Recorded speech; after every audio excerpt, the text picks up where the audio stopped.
नमस्कार, मेरा नाम है गौरव और आप देख रहे हैं TV24 नेटवर्क। बात करेंगे आईपीएल की, बिकॉज आईपीएल का स्टार्ट हो चुका है। आईपीएल की हमने कल परसों बात की थी, हमने कहा था कि we are just 1 day to go for the Tata IPL 2025। But अब आज हम जब बात कर रहे हैं आईपीएल की, एक मैच हो चुका है, आरसीबी जीत चुकी है एंड केकेआर को हराया है। और जिस तरह से पहला मैच जीता, सॉलिड नजर आ रही है टीम, उस पर भी आएंगे। लेकिन जिस मुद्दे पर बात करने आए हैं, दैट इज अजिंक्य रहाणे। अजिंक्य रहाणे ने क्या कहा है उस हार के बाद, बिकॉज एक टाइम पर जब आप मैच देखोगे लग रहा था कि जिस तरह से बल्लेबाजी चल रही है, specially Ajinkya Rahane, Sunil Narayan, outstanding. But suddenly 1 2 3 मतलब जैसे वो रहाणे आउट हुए, या फिर कहो सुनील नारायण भी आप कह सकते हो, सुनील नारायण के बाद रहाणे, फिर एक के बाद एक झड़ी लग गई। एक टाइम जो टीम लग रही थी 200 तो मतलब इजीली लग रहा था। वी शैल थॉट कि बन जाएंगे 200, 225, 230 इस तरह का स्कोर। बट सडनली सब कुछ चेंज हो गया। फिलहाल अब बात करते हैं कि रहाणे ने उस हार के बाद क्या कहा है, उसके बाद बाकी चीज़ों पर आते हैं। रहाणे कहते हैं, I thought we were going well till the 13th over but when 2-3 wickets.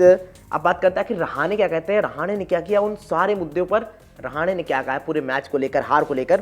तो रहाणे कहता है, I thought we were going well till the 13th over but suddenly 2-3 wickets change the match.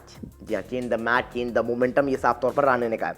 वो कहते हैं, batters that follow tried their best but didn't work out. उन्होंने कहा कि बल्लेबाजों ने अपनी सारी चीज़ें की, बढ़िया से की, उन्होंने बेहतर ट्राई किया बट वो चीज़ें चल नहीं पाई हमारे लिए, वो वर्क नहीं कर पाई जिस तरह से बल्लेबाजों ने किया। इसके बाद when myself and Venki were batting, we were discussing that 200-210 was achievable but those wickets changed the momentum। साफ तौर पर कह रहे कि 200-210, और ये मैं तब की बात बता रहा हूँ जब वेंकी अय्यर खेल रहे थे और रहाणे खेल रहे थे, मतलब नारायण आउट हो चुके थे, उसके बाद की कहानी थी। लेकिन उसके बाद जब अजिंक्य रहाणे आउट हुए, सब कुछ पलट गया ऐसा लगा। उसके बाद अंगक्रिश रघुवंशी, जिनको बहुत लोग थोड़ा सा ये कर रहे थे क्या इनको प्लेइंग 11 में जगह मिलेगी नहीं मिलेगी, जितने भी एक्सपोर्ट अपनी टीम बना रहे थे, बट जिस तरह से पिछले सीजन में इन्होंने झलकियाँ दिखाई थी, मुझे लग रहा था ये बंदा करेगा। एंड वो 30 रन बनाते, बाकी और बल्लेबाज रिंकू, रसल, उसके बाद खुद वेंकी अय्यर, जिनको कैप्टनसी को लेकर बात चल रही थी, नहीं चलते हैं। वहाँ पर सिर्फ अंगक्रिश रघुवंशी, अदरवाइज जो 175 पहुँचे हैं, मे बी आप यहाँ ना पहुँच पाते तो वो कहानी रहती। इसके आगे क्या कहते हैं, इसके आगे रहाणे फिर कहते हैं, little bit of a dew was there but they had a very good power play with the bat. Total was under par, we were looking for 200+, we don't want to think too much about it this game but at the same time just try and get better in certain area. साफ तौर पर कह रहे हैं कि 200-210 तो हम सोच रहे थे जब वेंकी अय्यर बैटिंग कर रहे थे। और इसके बाद जहाँ तक की बात की जाए, उन्होंने कहा कि वो जो टारगेट हमने बनाया था ना, वो चेजेबल था, वो पार टोटल था, वो मतलब इजीली चेज हो सकता था। और उसके बाद हालांकि उन्होंने कहा कि इस मैच पर बहुत ज़्यादा नहीं सोच रहे हैं, बट हाँ कुछ चीज़ें सोचने वाली हैं कि आगे आने वाले मैचेस में किस तरह से चीज़ों को बेहतर करें कुछ सर्टेन एरियाज़ में जो रह गए, बिकॉज उसमें मिडल ऑर्डर आपका आ जाएगा। मिडल ऑर्डर आपको सही, आपको बढ़िया करना पड़ेगा, बॉलिंग पर ध्यान देना पड़ेगा, बिकॉज हर्षित राणा, वरुण चक्रवर्ती, ये तो बहुत महंगे साबित हुए हैं, but apart from that wicket नहीं मिले आपके बॉलर्स को, विकेट मिले ही नहीं। वरुण चक्रवर्ती को ठीक है 1 विकेट मिला है, लेकिन कितने महंगे साबित हुए हम सब ने देखा। और जिस तरह से रजत पाटीदार ने पिटाई लगाई हर्षित राणा की, ये तो इंडिया प्लेयर है आपके, ठीक है वो मतलब वन ऑफ डे हो सकता है खराब, बट बहुत ऑर्डिनरी लगे। स्पेशली एक वरुण चक्रवर्ती को आप ये भी कहोगे कि पावर प्ले में बैटिंग आ गई थी, बहुत सारी चीज़ें थी, बट इन सब के अराउंड केकेआर की समस्या है।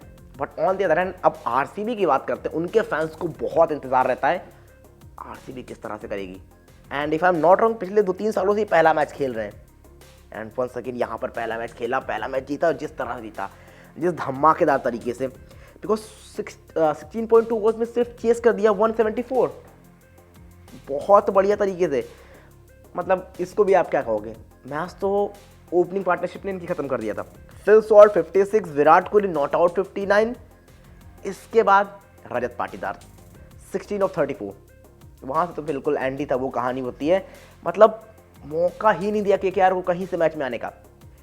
इस पूरे मुकाबले को जब आप देखोगे ना, बढ़िया चीज़ क्या रही केकेआर के लिए, जब तक रहाणे बैटिंग कर रहे थे, नरेन बैटिंग कर रहे थे, रहाणे जिस तरह से वो बढ़ के शॉट्स लगा रहे थे, ऐसा लग रहा था ब्रेंडन मैकलम की आत्मा आ गई क्या। और थोड़े से अगर आप वो स्टैट्स देखोगे तो उस तरह से नजर आएंगे। आरसीबी वर्सेस केकेआर 2008 का वो पहला मैच, वहाँ पर बढ़कर ब्रेंडन मैकलम छक्के लगा रहे थे, यहाँ पर रहाणे लगा रहे थे। उसके बाद आप देखोगे तो आईपीएल का पहला मैच था, आईपीएल ये इस सीज़न का पहला मैच था, वहाँ आईपीएल शुरू हुआ था, यहाँ पे आईपीएल इस 18वें सीज़न में उस बालिग की स्थिति में पहुँचा है। तो वो कहानी थी, मतलब बहुत सारी चीज़ें सिमिलर नज़र आ रही थी। बट वो कारनामा आज मतलब वो मैकलम ही कर सकते थे, वो रहाणे को करना मुश्किल था और वैसे नज़र आया।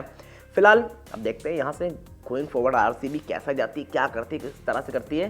But as of now challenges हैं केकेआर के लिए। आरसीबी को भी यहाँ पर देखना पड़ेगा, ऐसा नहीं कि एक मैच जीत गए आप सब कुछ पा लिया आपने, आपके खाते में ट्रॉफी नहीं है। But on the other hand KKR defending champion है, तो वो कर सकते हैं। बट आपको इन चीज़ों को गोइंग फॉरवर्ड आके लेकर ही जाना पड़ेगा, अदरवाइज चीज़ें खराब हो जाएंगी। फिलहाल आप बताओ, आपको क्या लगता है कि यहाँ से क्या आरसीबी का टूर्नामेंट हो सकता है ये। But on the other hand KKR वो क्या स्ट्रैटेजी लेकर आएंगे, क्या रहाणे को T20 कैप्टन बनाना, और जिस एज में है अभी वो, क्या बेटर चॉइस है। He is a very good test captain, but in T20 सोचना पड़ेगा आपको, बिकॉज वरुण चक्रवर्ती को इस पावर प्ले में लाना थोड़ा सा समझ से परे था। ठीक है, बॉल स्पिनर्स को असेस कर रहा है, लेकिन पावर प्ले में जब वहाँ पर देख रहे हैं आप, फिल सॉल्ट इतनी ताबड़तोड़ बल्लेबाजी कर रहे हैं, विराट कोहली भी उसी लय में नजर आ रहे हैं, थोड़ा सा खराब डिसीजन था। इस पर सोचना पड़ेगा केकेआर को। आप बताओ, आप किसको सपोर्ट कर रहे थे, और जो रहाणे ने कहा उस बयान पे क्या कहना चाहेंगे आप।